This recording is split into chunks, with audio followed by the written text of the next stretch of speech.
We're kind of the special school that you can't see the disability of. You can't see the trauma as a physical thing. You see the behaviour that comes from it.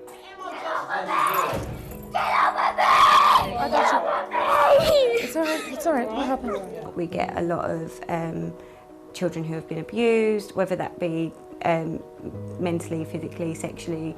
There's lots of different abuse. Do you enjoy this school? I just think this place is a more easier, a better place for me. This is an extraordinary place. A second home to some of the most vulnerable and troubled children in society.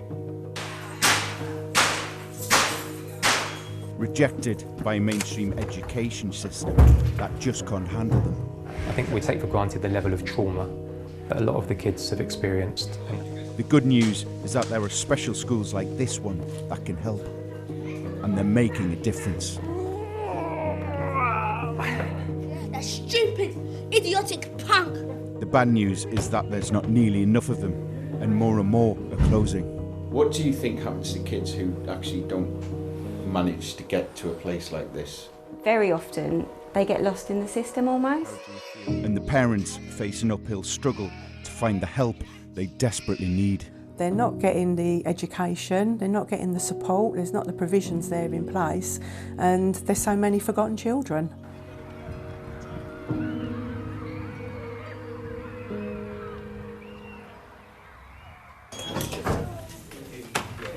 You never know what you're going to get on any given day because you don't know what's happened the night before. You don't know what's happened that morning on the way to school.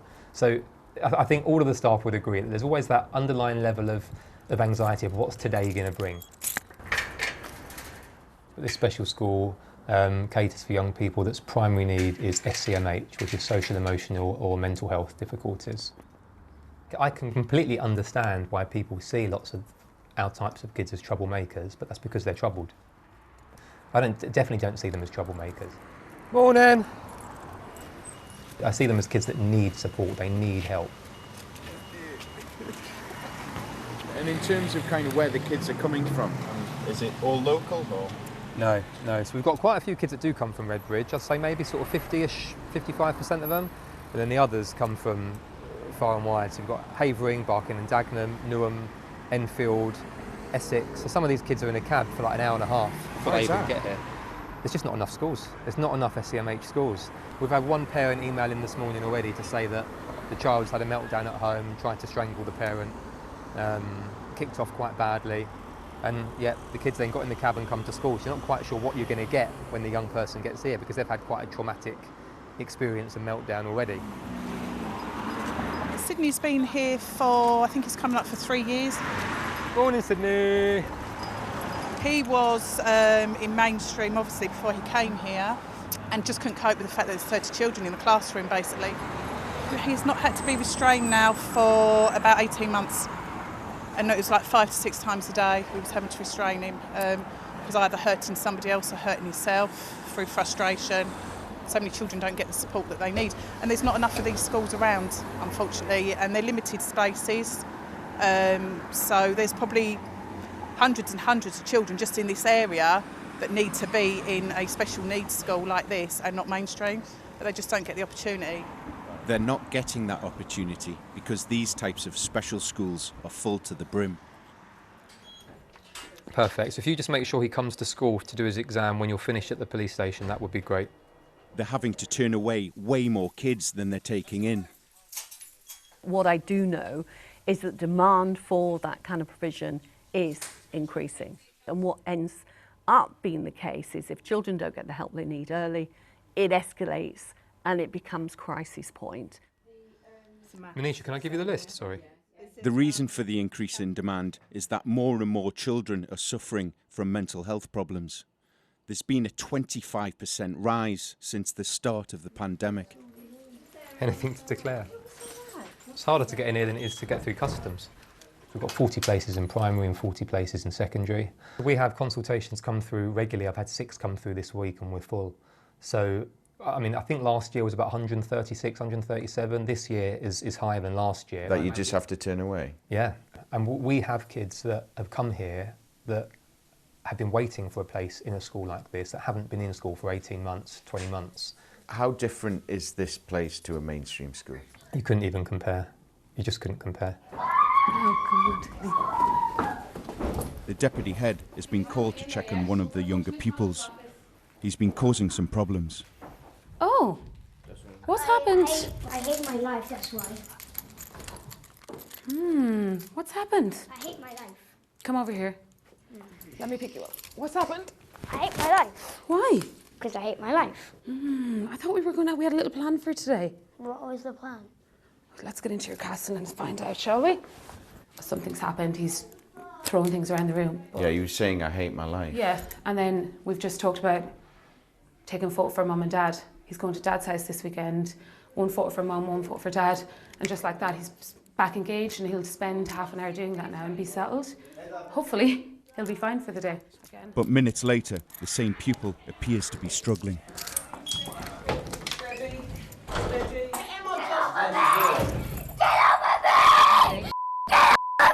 Let go, miss. Let go. Get over me!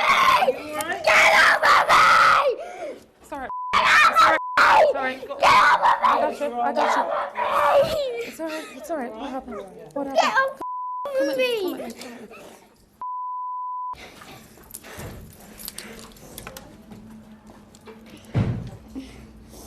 And that kid was so annoying. He's in year 4. Yeah, 8. Yeah. You seem quite distressed there. He was very distressed.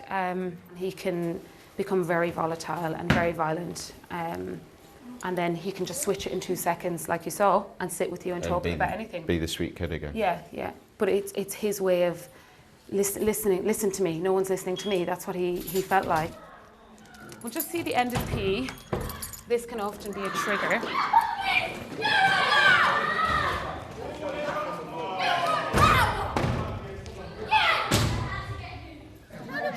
Sit down! Freddie, it's not worth getting that stressed about it, you know that. Yeah? Chill. It's in a mainstream school. Unfortunately, a lot of the kids that we have here would just be excluded and sent home. That would happen a number of times to the point where the placement's terminated and they can't go there anymore. They're either permanently excluded or the school has said it's not an appropriate setting. It's very, very, very, very rarely do we exclude. Particularly here, our exclusion rate, even compared to special schools, is nearly non-existent. Because if we exclude them here, where do they go? Well, that's what I was thinking. This is kind of the end of the line in terms of the education system for them, isn't it? We're a special school that deals with highly complex kids. There's no other school for young people that are living at home with their families to come to if this doesn't work.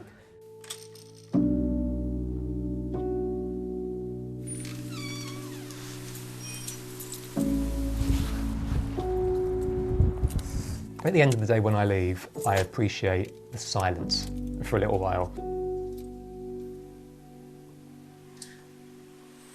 Because it can be loud, it can be busy, and I think lots can happen in a day. So you just need a moment to reflect. And as I'm driving home, I just like to just sort of rewind my day. I don't think there's a member of staff here that would say that they can't take their work home with them. When you're dealing with people's lives, when you've got young people, many of whom are so damaged, you can't help but think about that. And these are the trophies you mentioned? Oh, this is Cooper's, yeah. What's that for? He's got that for chess. I've come to meet a parent of one of the pupils at the school. And he didn't understand no, and he was just... And then he starts kicking. He starts kicking things, and it was like a Jekyll and Hyde. But this is what it'd be like at school as well. So how do you expect a mainstream school being able to handle someone being like this? We had a fight to get Cooper in his provision.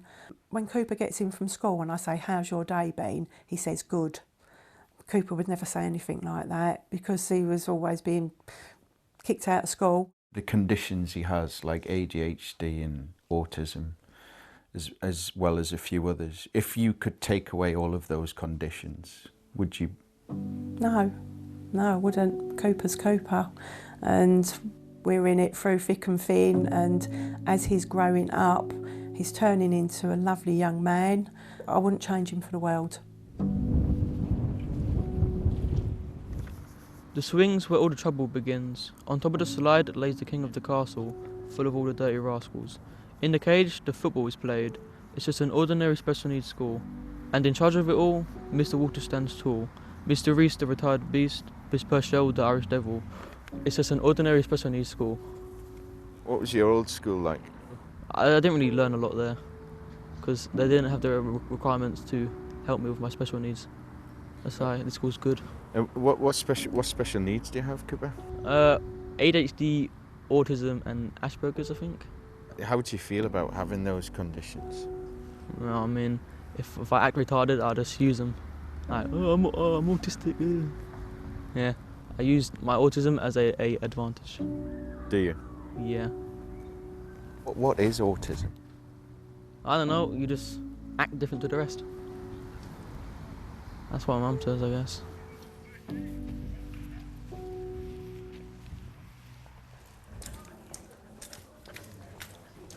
Being a foster kid myself, I think it helps you to realise that you just need someone to give you a chance, a bit of a time out, a second chance, a fifth chance, 100th chance to put things right and try again, and that's what we do here.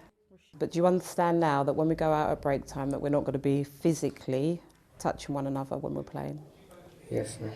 Thank you very much. Let's go back to class. I don't even know what the time is.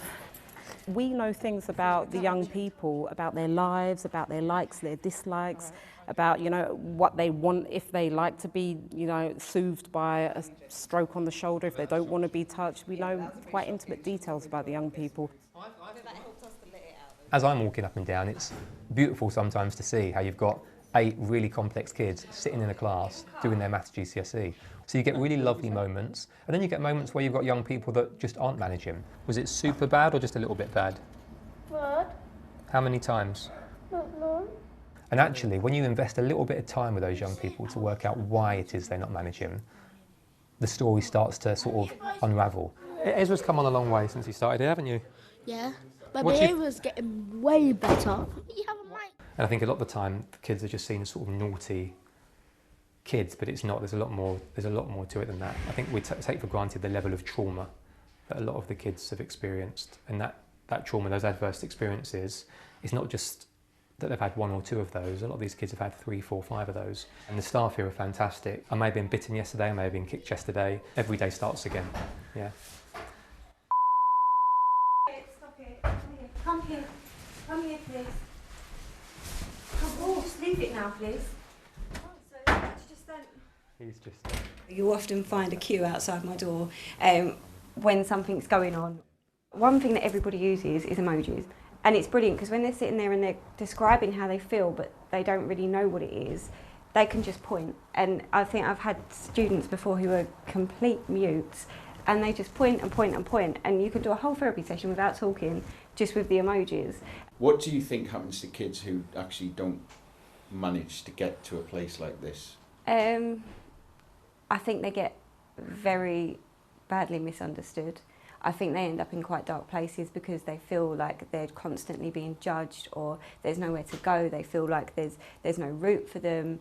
Very often they get lost in the system almost, and their behaviour then starts to get worse because they're not being understood, they're not being helped. There are, of course, some brilliant examples of schools that do an amazing job, and they're an inspiration, but also really important because they show you what can be achieved, but they remain the exception, and we notice them because they are exceptional. Come on, gents. It's the last day of school for this group of Year 11s. What does that mean? No, Reese, please. No wine. If I can't drink wine now, put that back. If I can't drink it, you can't drink it. I know Miss Bibby's getting fired. No, yes, that. I'm getting it for you. I got money. Thank you very much. Bye. Come on, Eric. I know it's not the green man. The green man, we just have to wait for the green man, then you cross, you know what I'm saying? For these kids, this school has done its job. But they are the lucky ones. Only 1 in 3 manages to get into a school like this. And their chances are getting slimmer.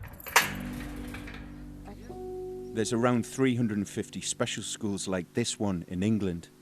10 closed last year and more will follow this year. The government is planning to create around 60 more special schools in the future, but that's unlikely to happen in the next few years. I do think there is a lack of understanding of the level of need that some of the young people out there really, really do require. I think the education system is not set up well enough at the moment to be able to help vulnerable children succeed.